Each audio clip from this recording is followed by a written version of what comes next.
The X-Zone Radio Show with Rob McConnell is largely an opinion talk show. All opinions, comments, or statements of fact expressed by Rob McConnell's guests are strictly their own and are not to be construed as those of the X-Zone Radio Show or endorsed in any manner by Rob McConnell, Relmar McConnell Media Company, the X-Zone Broadcast Network, its affiliated networks, stations, employees, or advertisers.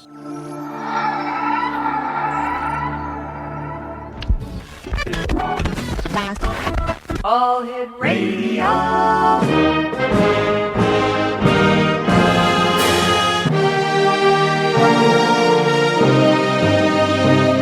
Welcome to the X-Zone, a place where fact is fiction and fiction is reality. Now, here's your host, Rob McConnell. And welcome to the X-Zone, everyone. My name is Rob McConnell, and for the next 4 hours, I'm your host and your guide as together we cross the time-space continuum to this place that I call the X-Zone. It's a place where people dare to believe and dare to be heard. It's a place where fact is fiction and fiction is reality. And the X-Zone comes to you Monday through Friday from 10 p.m. Eastern until 2 a.m. Eastern, right here live and around the world on the Talk Star Radio Network. If you'd like to give us a call and chat with any of our guests tonight, or if you'd like to chat with me in the next hour when we do an open mic, our toll-free number is 1-877-528-8255. Now that is toll-free at 1-877-528-8255. My email address, xzone@talkstarradio.com. On MSN Messenger, talkstarradio@hotmail.com, and our websites, www.xzoneradio.com, and that's our main site, and to visit the X-Zone store, www.xzonestore.com. Unfortunately, the video feed is still down. We're having problems, and the good folks at Consolidated Streaming are supposed to be working on it, so we will get it up and running and let you know as fast as we can. On tonight's show, my first guest tonight is Joe Bullard. We're going to be talking about the mystery of the Coral Castle in Florida. Second hour, it's an open mic, and you never know who's going to be dropping in to discuss what with us here. And then hour number 3, Chief Roy S. Jones, Jr., who is a hereditary Haida Gwaii chief. That's the Queen Charlotte Islands, who has been involved for many years in marine ecosystem management, seal product development from abundant and humanely captured seals, and seal hunt advocacy programs, is going to be joining us. And then in hour number 4, we're going to be going to Napa, California to speak to Wayne Morin, who has some very interesting and news-breaking information for us about the crimes against humanity at the Napa State Hospital in California. Once again, 1-877-528-8255 is our toll-free number. Email xzone@talkstarradio.com. On MSN Messenger, talkstarradio@hotmail.com. And our websites, xzoneradio.com and xzonestore.com. My first guest tonight is Joe Bullard, and we've had the pleasure of having Joe on many times before. And we're going to be talking about the Coral Castle in Florida.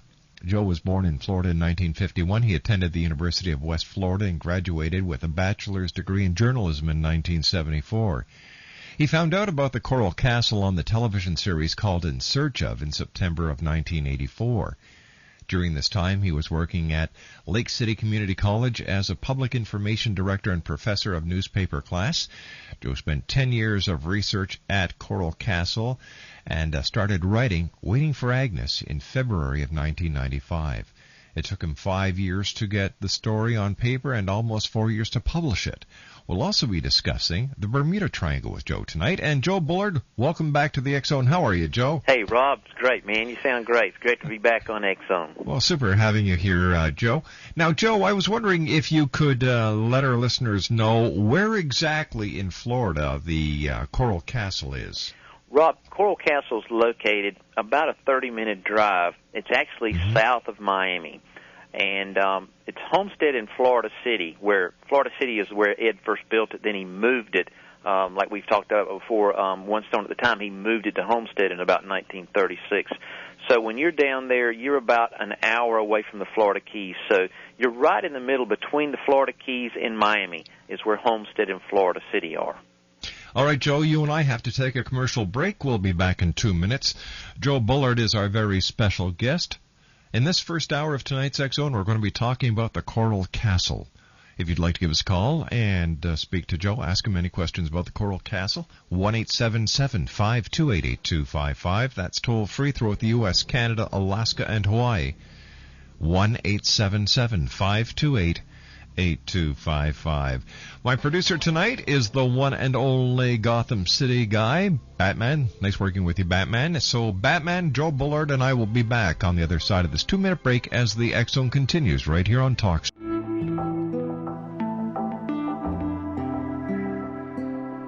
Take a step back in time and discover old Florida cuisine at Marsh Landing Restaurant in Fellsmere.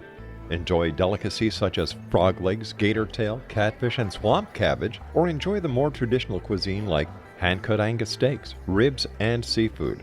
Join us for breakfast with a southern flair featuring sweet potato pancakes, biscuits, and gravy, and much more. Planning a party? Marsh Landing's private dining room can accommodate groups from 8 to 80 people. While you're visiting, enjoy the historic pictures, artifacts, and stories that line the walls. Marsh Landing is truly a unique experience. Marsh Landing Restaurant, 44 North Broadway in historic Fellsmere, or visit marshlandingrestaurant.com. Marsh Landing, old Florida cuisine at its best.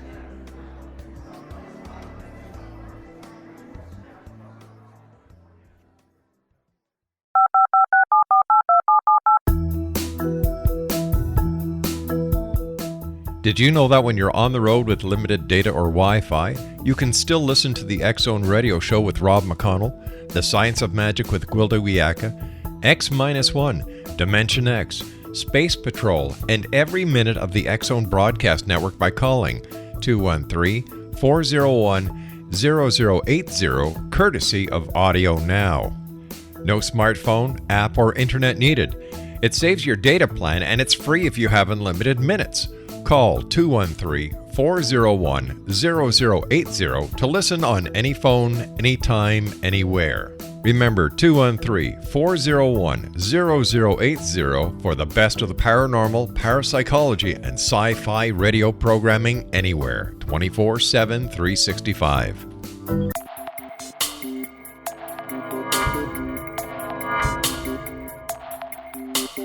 Are you interested in the paranormal, ghosts, UFOs, or psychic phenomenon?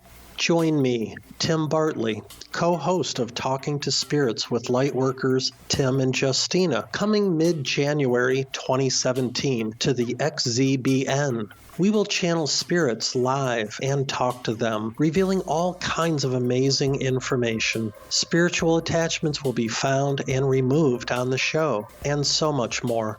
To find out when you can listen to Talking to Spirits with Lightworkers Tim and Justina, visit www.xzbn.net for listeners on both sides of the veil.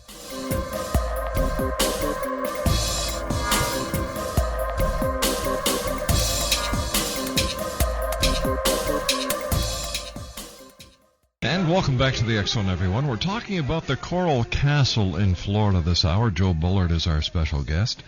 And Joe, I was wondering if you could give our listeners a brief history of the Coral Castle. And when it was moved, Joe, how long did it take Ed to move it? Okay. The story of Coral Castle actually begins in Latvia in 1912, Rob. Ed was a 26-year-old. He and his uncle, or his grandfather, at the time, were in the tombstone business, and Ed was 26, and the girl that he met was named Agnes Scuffs. They had a brief dating type thing, and they both just fell in love, and so they set a date for the wedding, and the night before the wedding, you got to remember, Agnes was only 16 years old. And Ed was 26, a little bit older than her. Of course, that wasn't too much in that time zone. That wasn't too much for them. But for some reason, she never really gave Ed a reason, but she jilted him the night before their wedding. And it was the only girl he'd ever loved, Rob. He was sickly as a child, never a big guy. He was like 5 feet, 100 pounds, and had really missed a lot of school for sickness and didn't have a chance to be around other kids and date too much. So when she jilted him, it devastated him. He left Latvia Now, Latvia is one of the Baltic states. You've got Lithuania and Estonia, and it's just right on the edge of Russia. In World War II, the Germans took it over, and then the Russians took it over. So Latvia was kicked around kind of like a soccer ball, if you will. So Ed was brokenhearted, and he said, well, I got to get out of Latvia. And there was a friend of his that told him, he said, you might get a job in Canada cutting timber. And Ed said, well, I don't care. I got to get out of here. So he jumped on a boat, Rob, and I've always been interested. I've never been able to track down in what part of Canada that he worked. But he worked in the lumber there, and he sort of built up his health again because he was working hard. And in 1918, he started coughing and having really difficulties breathing, and they told him, they said, look, you've got to get out of this cold and somewhere warmer. Now, I had always been told, Rob, that he took a boat from Canada. But one of the last times I was on your show, I got an email from a guy, and he said, I loved your story, and it was all correct. He said, except for the part where he took a boat. He said he did not take a boat because my father saw him in Jacksonville, Florida. Evidently, and we think he just crossed, I guess not legally, but just wherever he could cross at that time in 1918, Rob. He crossed into America walking. Wow. And now this is what's strange. He walked with a divining rod, like when you're dowsing for water, because the gentleman said in Jacksonville his father was going to work every day, and his father worked because he was pretty close to Jacksonville, Florida, and he saw this little man walking around with the divining rod, checking the ground as he walked. So he became curious one day, and he stopped him, and he said, "Sir," he said, "what in the world are you doing?" And the little man just looked at him, and he said, "When I find it, I'll know it." And he just kept on walking, Rob. And so the man was like, well, what did that mean? So for several days he kept following the road where Ed would be, and he came back again to him, and he said, "Sir, I don't mean to molest you, but what are you looking for, and what did you mean when you find it?" And they said, Ed just smiled, and he said, "All I can tell you is when I find it, I'll know it." And he kept on walking. So this is really a phenomenal thing to me, Rob, because Ed walked. He didn't take a boat, from what I can understand, because this gentleman was very sure. Later on, in fact, when Carl Castle became clear and famous kind of, his father saw the picture of Ed in the paper, and he said, "That is the exact man that I saw walking in Jacksonville." Isn't that amazing? So this means that this little character came all the way, I want to say in the upper northern part of Canada, I'm not sure, all the way down through that time, and then walked down to Miami. And the whole time he was using his divining rod, looking for the certain land that he wanted. In 1918, there was logging right across Canada, so he could have been anywhere from the Atlantic provinces to mid-Ontario, right through to British Columbia. Yeah. And that's one heck of a walk. I'm telling you, the little man, and at this time, here's what's really wild, Rob. This whole time he had tuberculosis. Oh, Lord. Yeah. When he got to Florida, the doctor checked him out. They found him passed out on the side of the road, and a guy doing real estate was riding along, and they thought he was a boy. He was so small. Well, they picked him up. He was passed out. They checked him out, and the doctor told him the next day, he said, "Son, I don't know how you've even have the energy to brush your teeth. Your body is eaten up with tuberculosis. You have 4 to 6 months to live." So he made that walk from Canada, Rob, all the time with terminal tuberculosis. What was his motivation for walking all the way from Canada to Florida? Was it to find the exact spot by following the ley lines or whatever he was seeking with his divining rods? I believe that he was looking for the ley lines. Those ley lines, with Bruce Cathy's work and book, he's got a book out called Harmonic Grid and the UFOs, and it's obvious that he was looking for those ley lines. And he's looking for the most powerful spot to erect the castle. I really believe, Rob, and several people have written to me talking about, that is the essence of Ed. If you're going to write a song about Ed, it's about the walk from Canada to Florida. And I believe during that whole time he was looking for that place, and, in his mind he had the castle for Agnes already built. He was just looking for the place to put it. Where did he get his knowledge from?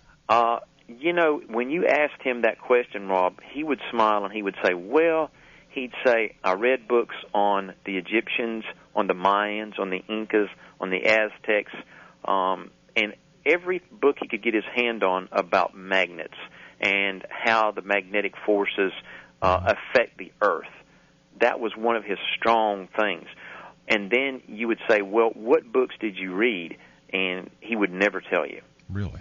And the little man, when he got to Florida, people said he would spend 5 hours a day in the library as he was building the castle. But, Rob, I've gone to that library down in Homestead in Florida City, and, you know, I'm not saying that he couldn't find books in there about it, but I believe that he traveled either with the books from Latvia, because around Latvia in that area, there are a lot of the ancient discoveries type thing, you know, and I believe that he had to have had that knowledge before he came to Florida. He knew what he was doing, and he knew where he was going. All right, why did he choose the poorest land in Florida City to build the Coral Castle? Here's what is so strange about this.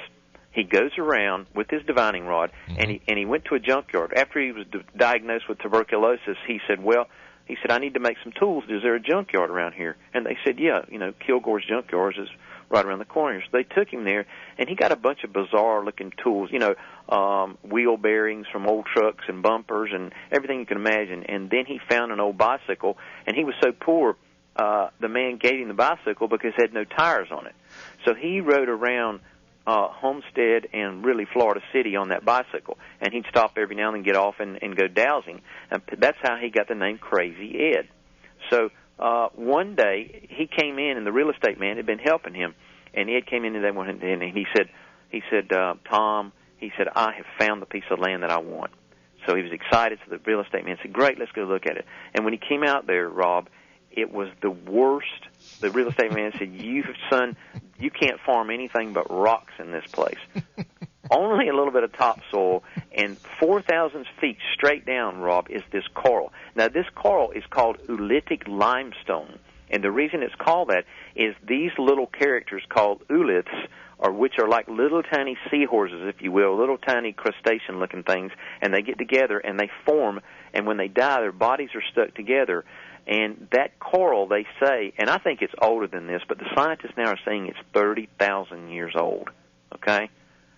And he chose that limestone because it was that area there was less topsoil, so he had less digging.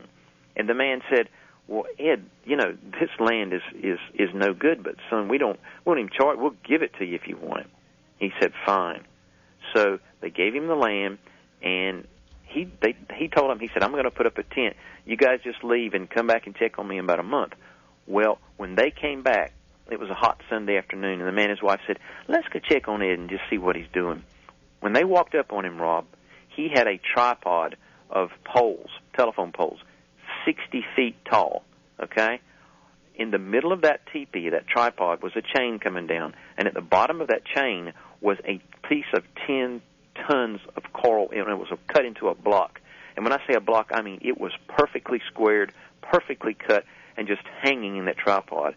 Now, Ed was a small man, but he was working with that stone, so he kind of got a good build. He got a little stocky build there. And when they walked up on him, he had no shirt. And the funny thing was, when they walked up, he wasn't working. He was staring at them. Now, this is one of the characteristics of Ed that gets overlooked, and this is true. You can talk to anybody in Homestead that was there at the time. They're mostly dead now, but they left behind documents that said he knew, he could feel the person. He had a sixth sense. When he was building the castle, people would try to sneak up on him. Yeah. Remember, he only worked from midnight till 6 in the morning, and when people tried to sneak up, he would step up on the wall, sit down, and start singing or saying, how are you guys doing tonight? I can't work until you leave. They low-crawled like alligators. They would just sneak up, be 50, 75 yards, and he'd stand up and know they were there. Nobody ever explained where that sense was, but someone asked him one time, said, how do you perceive the people? And he said, let me tell you something. The human mind has not been developed. You know, we only use a small percentage of it. He said, but I've concentrated, and I can chase a mosquito off a wall from across the room. That's what his powers of concentration were. And he said, you know how you feel somebody sneaking up on you from behind? He said, I can see in the front, and I feel the vibrations of the human body. He was very tuned into detail things that we took for granted. He studied. You know, we laugh here in the States, and I'm sure in Canada you do it too. We say, well, it was so boring. It was watching paint dry. Paint dry, yeah. Okay, he would actually watch mold growing in a pond to see how the sunlight affected the growth. So he was a Joe, I hate to do this. We've got to take a commercial break with the news. Please stand by. Joe Bullard's our special guest. www.waitingforagnes.com. My name is Rob McConnell. This is the X Zone right here on the Talkstar Radio Network. Don't go away. This is the X Zone Broadcast Network, broadcasting worldwide on broadcast affiliates and satellite program providers, including CNN Broadcast Network, Sirius Satellite Network, Star Media, Good News Radio Network, Angel Broadcast Network, Wiki Broadcast Network, and WPBN TV. For more information on the X Zone Broadcast Network, visit us at www.xzbn.net.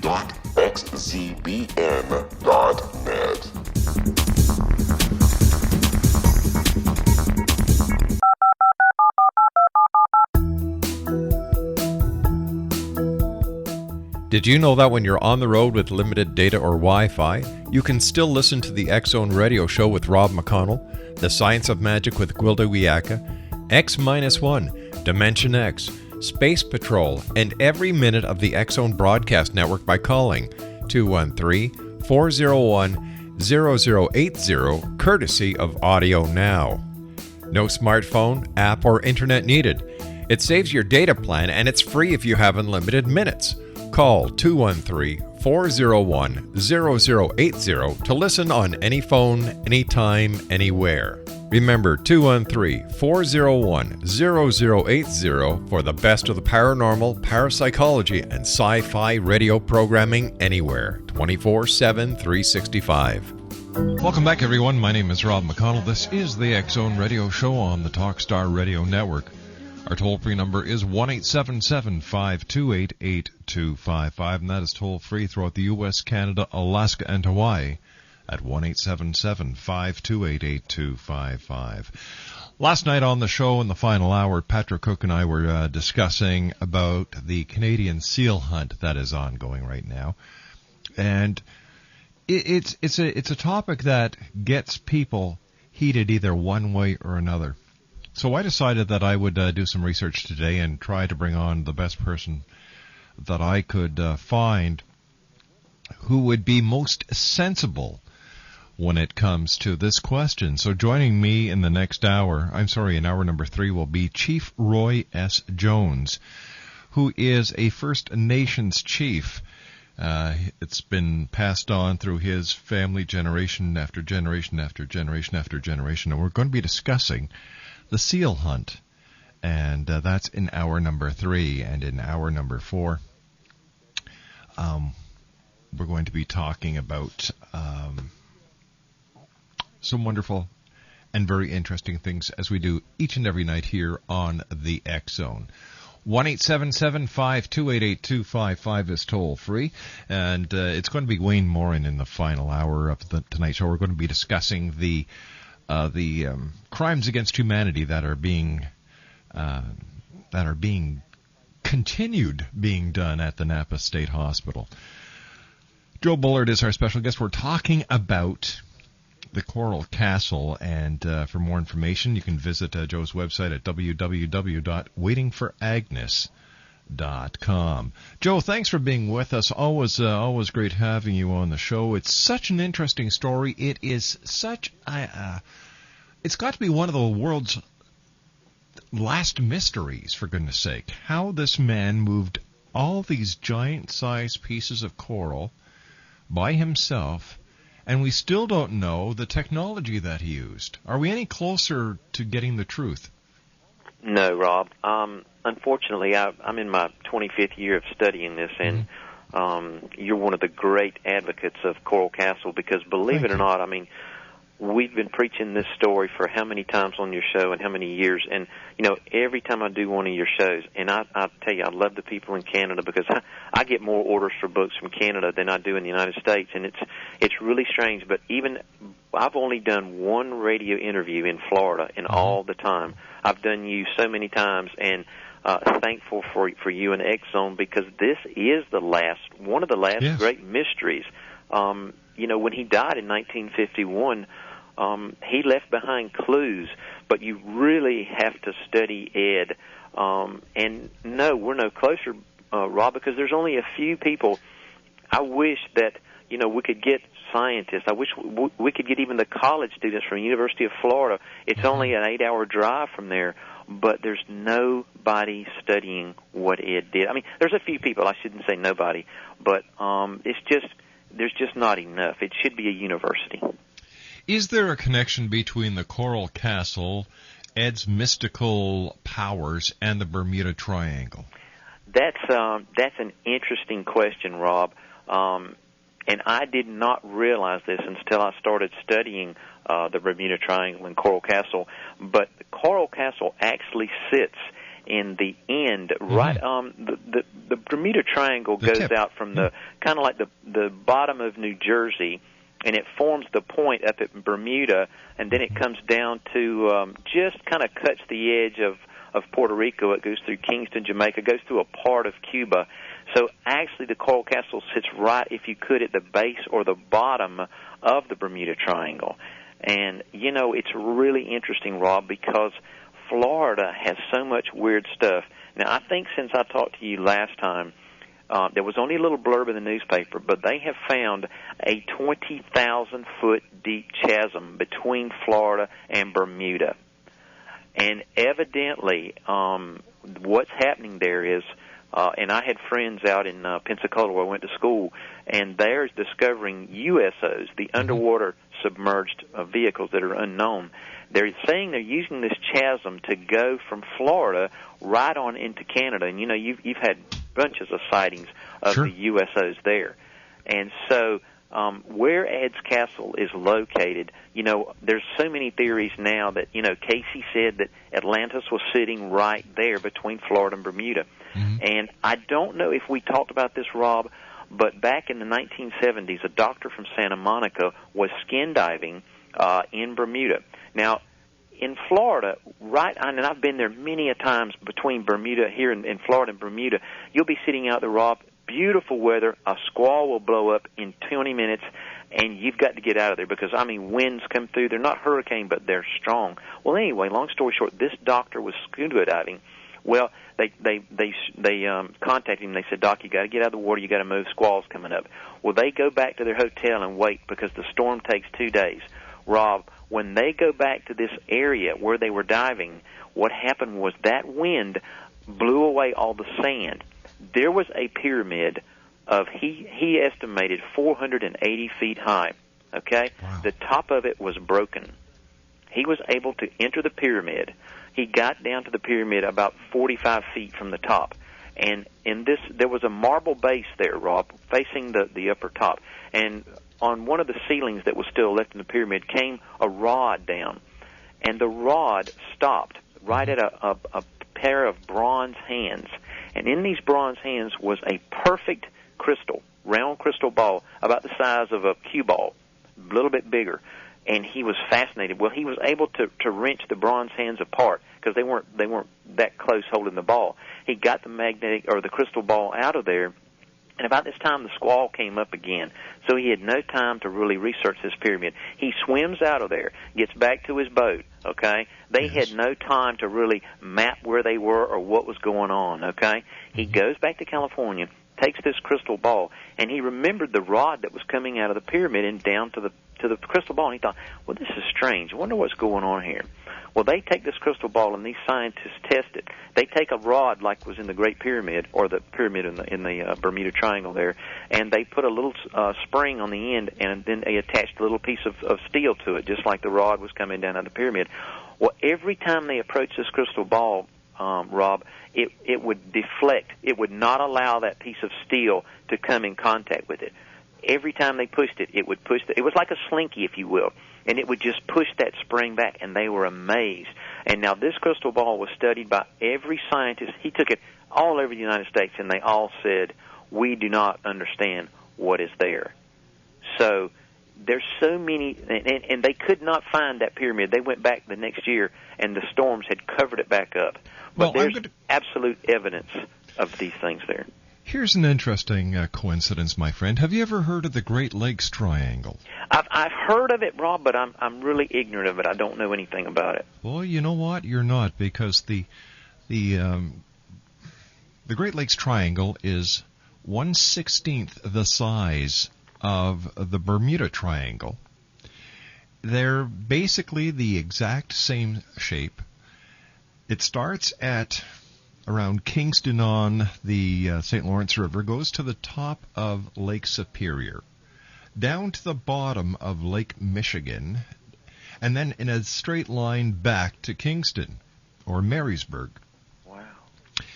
There have been more ships lost, more ships disappeared, aircraft have disappeared, people have disappeared. There have been ghost ship sightings. There have been lake monster sightings, all within the Great Lakes Triangle. Wow. It is perfectly aligned with the true north. So if you had Ed walking from Canada and following a ley line to the Bermuda Triangle, which is 16 times larger, which would give it a strength of 16 times magnification and increase. Mm-hmm. This is one coincidence. A second coincidence is that there was an obelisk that arose from a location in the Great Lakes Triangle. I believe it was in the St. Lawrence River. It arose out of the water. And then, you know what? No. Not unlike your pyramid, disappeared again, never to be seen since that time. Wow. What do you remember what shape the obelisk was? Was it? You know what? I did an article on this. Okay. I will find the article, and I will send it to you. Okay, because, you know, I'm sitting here thinking Ed raised the tallest stone at Coral Castle is an obelisk. 40 feet tall, 28.5 tons. There's more to this than a coincidence, my friend. Yeah. Wow. I had not thought about him, because for some reason, how did he know exactly where to walk from Canada? You know, where to go to look for these lines? So it had to be something guiding him. Plus, in the Great Lakes Triangle, there are columns of electromagnetism that move throughout the Great Lakes that are marked on navigational charts, just as those are in the Bermuda Triangle.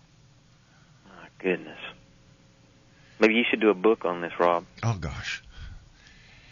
If I ever have the time, my friend, you're about the 2 millionth person who suggested I do a book. Because I'm sitting here going, gosh, man, there is so much coincidence between here and Canada. Like you maybe say. We're on to something here. I think so. In fact, Rob, I was going to tell you, I've had so many people. I got really excited when I found out that he made the walk from Canada, and I called a few of my friends in Canada that I kind of met through your show, and one of them, his last name is Ferguson, which is my grandmother's name, so we've kind of bonded. And I told him, I said, Larry, I said, I want to make the walk that Ed did from Canada to Florida. And I was kind of kidding him, and he said, really? So he's called me back up, and I said, you know, I wonder if the people in Canada would. What I was thinking of, Rob, is making up a stone, kind of like Ed had the crescent moon, make it in styrofoam and make it look like a stone, and then take that walk, say from Toronto or Ontario, and maybe walk the back roads like he did. And you know, if somebody wanted to give me a ride, they could give me a ride, and just see what we could do with retracing his steps. Well, you know what? I think now that we've established there might be a very strong connection between the Great Lakes Triangle and the Bermuda Triangle, I think that this certainly does merit looking into a lot closer. Yeah. Because amazing. Yeah, and I love it that Canada is connected with the Ed story. See, because he spent 4 years in Canada trying to get over his heartbreak. And he would not have left had not it been for his health. I think he would have stayed in Canada. He was very happy there. Tell me, whatever happened to Agnes? Well, the Agnes story that I understand, one of the last times, well, I guess one of the second times I was in Coral Castle was 1984, and I must have just missed her. One of the guides at Coral Castle said that one day he gave a tour. Well, after the tour, a young couple came up to him and said, hey, we love the tour, and we wanted you to know we're from Latvia. And so the tour guide said, oh, that's great. He said, you wouldn't happen to have Agnes's phone number, would you? And the man said, funny, but we do, because she is our babysitter. When we left Riga, she's babysitting our children. And the guy was astonished, and he said, if you got her phone number? And the guy said, yeah. He said, could we call her? And he said, of course. So they go in the little museum there, and they call her.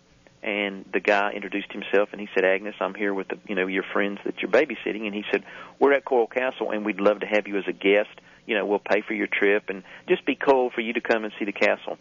And she was not really happy with the phone call. She said, let me tell you something.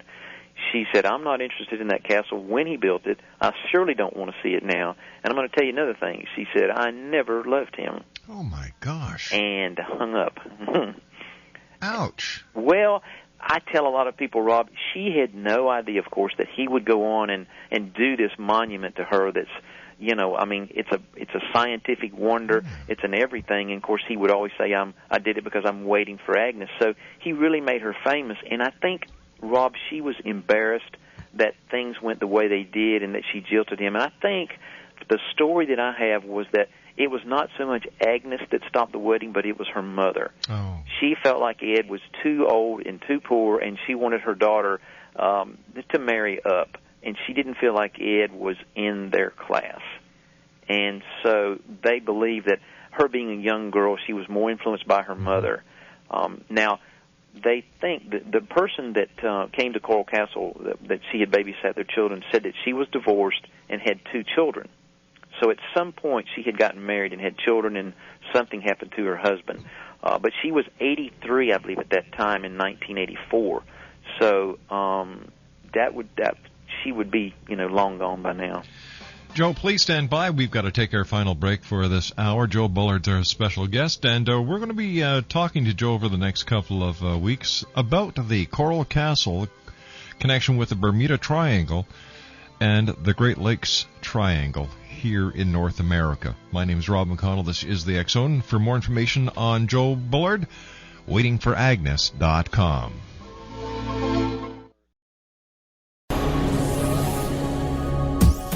This is the X Zone Broadcast Network, broadcasting worldwide on broadcast affiliates and satellite program providers, including CNN Broadcast Network, Sirius Satellite Network, Star Media, Good News Radio Network, Angel Broadcast Network, Wiki Broadcast Network, and WPBN TV. For more information on the X Zone Broadcast Network, visit us at www.xzbn.net.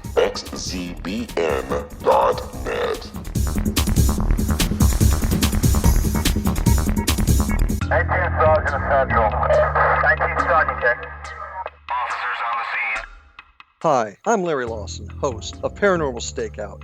With over 36 years in law enforcement, I have learned a few things. The most important is the proper gathering and preservation of evidence is vital to putting the bad guy behind bars. It's no different in the world of paranormal investigation. Whether it's the search for the afterlife, cryptozoology, UFOs, and extraterrestrials, how we gather the evidence, preserve that evidence, and present it to a jury of our peers will make the ultimate difference in proving the existence of worlds and entities that are beyond our imagination. Join me, Larry Lawson, every week on Paranormal Stakeout when, along with my guests, we'll take a journey to prove with indisputable evidence what man has struggled to believe for centuries. Go to xzbn.net for the broadcast schedule and check me out at paranormalstakeout.com.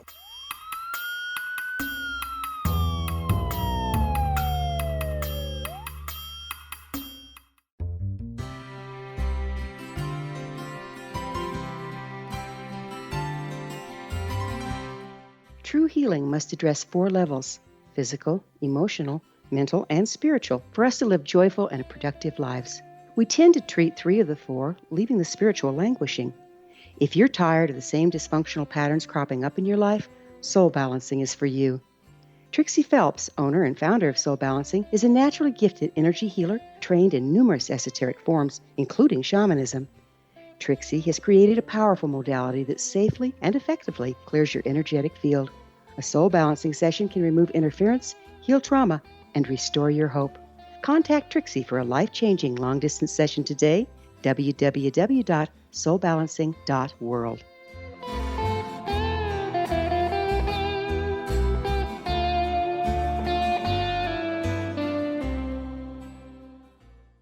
Joe Bullard's our special guest. We're talking about the Coral Castle in Florida. If you'd like more information on Joe, visit his website at www.waitingforagnes.com. First of all, Joe, always great having you here on the show. We'll be in touch with you, and we'll do a joint investigation on the connection between the Bermuda Triangle, Coral Castle, and the Great Lakes Triangle. There has to be a connection here. Has to be. Rob, if I might just mention real quickly, we also have a short video. If your listeners would like to check it out on YouTube, you just go to the travel place and type in Coral Castle, and our video is the first one called Mystery at Coral Castle on YouTube. We'll certainly put that on the website as well, Joe. Thank you. Couple of quick questions. Why did Ed move Coral Castle 10 miles away to Homestead in 1936? In that area, Rob, he was, I'll just have to tell you real quick, he was approached by 3 or 4 thugs at night one night. They were trying to find out information on his perpetual motion holder. That was the machine that produced electricity with magnets. Well, he wouldn't tell them anything, so they finally beat him almost to death. And right after that beating, he started moving the castle. Now, he told people that the area there was getting too crowded and he wanted to be farther out from town.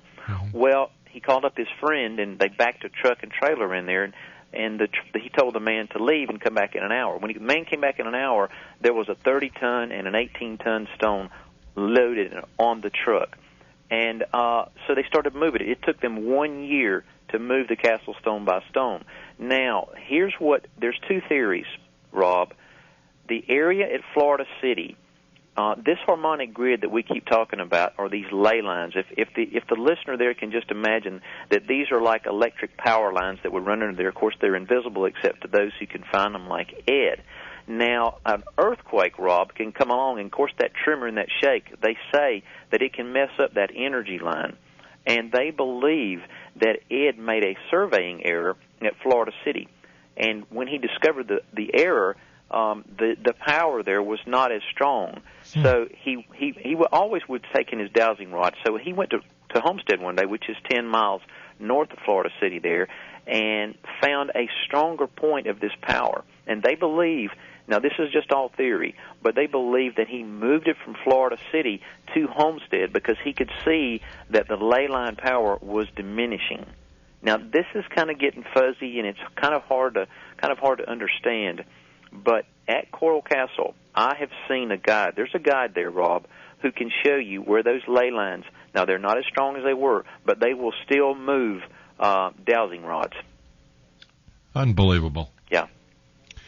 Joe, we've got to say so long for tonight, but I will be in touch with you over the next couple of days, and let's see what we can come up with to cement these 3 mysteries together. That sounds great, Rob. Thank you again for having me on, and I want to thank all your listeners in Canada for supporting me, man. You guys are great, and I love Canada. You take care, buddy. We'll Thank speak you, to you soon. Bye-bye now. Joe Bullard, www.waitingforagnes.com. When we come back on the other side of the commercial break, Brian David Anderson is going to be joining me in the next hour for the open mic session. If you'd like to give us a call, 1-877-528-8255 is toll-free throughout the U.S., Canada, Alaska, and Hawaii. I'll be back on the other side of the news as the X-Zone continues live and around the world from our studios in Hamilton, Ontario, Canada, exclusively on the Talkstar Radio Network.